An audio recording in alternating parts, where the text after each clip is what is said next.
السلام علیکم ورحمۃ اللہ وبرکاتہ۔ پیارے دوستو، اسلام نے عورت کو عزت و شرف کا بلند مقام عطا کیا ہے، اور جب وہ ماں بننے کے مرحلے سے گزرتی ہے تو اس کی فضیلت اور بڑھ جاتی ہے۔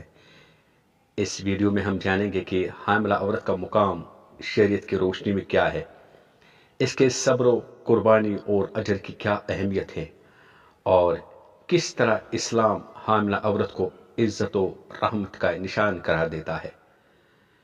اس ویڈیو کو ضرور دیکھیں، شیئر کریں اور چینل کو سبسکرائب کرنا نہ بھولیں تاکہ مزید اسلامی معلوماتی ویڈیوز آپ تک پہنچتی رہے۔ حاملہ عورت جو اپنے خاوند سے حاملہ ہو، اللہ رب العزت اس کو دن میں روزے کا ثواب اور رات میں شب بیداری کا ثواب دیتا ہے۔ ایک روایت میں آیا ہے کہ جب عورت کو بچہ پیدا ہونے لگتا ہے اور اس کو درد ذہ ہوتا ہے تو اس وقت ایک فرشتہ اعلان کرتا ہے کہ اے عورت خوش ہو جا، اللہ تعالیٰ نے اس درد کی وجہ سے تیرے پچھلی زندگی کے سب گناہوں کو معاف کر دیا۔ ایک دوسری روایت میں آیا ہے کہ جس عورت کا بچہ ہو اور وہ اس کی چھاتی سے دودھ پیے تو ہر گھونٹ چوسنے کے بدلے میں اس ماں کے نام اعمال میں نیکی لکھی جاتی ہے۔ ایک حدیث میں آیا کہ حاملہ ایسی ہے جیسے اسلام کی راہ میں سرحد کی حفاظت کرنے والا مجاہد۔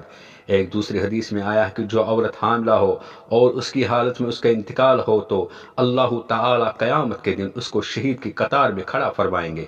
حاملہ کے علماء اور حکماء نے ثابت کیا ہے کہ دوران حمل جو عورت دودھ کا کثرت سے استعمال کرے گی تو اس کا ہونے والا بچہ خوبصورت اور عقلمند ہوگا۔ اس لیے عورت دوران حمل عمدہ اور پاکیزہ غذائیت کا استعمال کرے۔ حمل کے دوران عورت عمدہ اور نیک لوگوں کے واقعات پڑھے یا سنے، قرآن و حدیث کی تعلیم، فرائض کی ادائیگی کرے اور ہنسمکھ رہے، غصہ اور لچرپن قریب نہ آنے دے، جھوٹ، غیبت اور گناہ والے کاموں سے بچے، اس لیے کہ عورت کی نیکی و بدی کے اثرات بھی بچے پر پڑتے ہیں۔ کبھی کسی دوسرے کی چیز بلا اجازت عورت نہ کھائے اور نہیں استعمال کرے، اس عمل کا سخت اثر ہونے والے بچے پر پڑتا ہے۔ حمل کے دوران عورت کو خوش رہنا چاہیے، اور شوہر و گھر والوں کو بھی ضروری ہے کہ وہ حمل کے دوران عورت کو زیادہ آرام پہنچائے، خصوصاً ذہنی کوفت سے بچائے۔ حرام و مشتبہ کھانے سے بھی عورت بچے۔ اکثر ایسی مشتبہ غذاؤں کی بنا پر بچہ نافرمان نکلتا ہے۔ والدین شادی کے بعد نیک اولاد کی تمنا اور دعائیں کرتے ہیں۔ نیک ہونا فائدہ مند ہے، خالی بچہ ہونا کافی نہیں جو ناخلف نکلے۔ اس کی تعلیم خود قرآن پاک میں انبیاء علیہ السلام کی دعاؤں سے واضح ہوتی ہے۔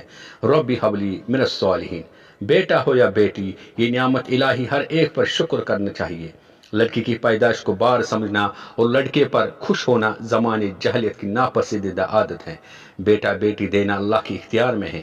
یہب لمن یشاء اناثا ویہب لمن یشاء الذکور، سورہ شورى۔ یعنی کہ وہ جس کو چاہتا ہے بیٹیاں دیتا ہے اور جس کو چاہتا ہے بیٹے عطا کرتا ہے۔ یہ تو اللہ تعالیٰ کی تقسیم ہے، اس پر راضی ہونا چاہیے۔ بیٹا اللہ کی نعمت ہے اور بیٹی اللہ کی رحمت۔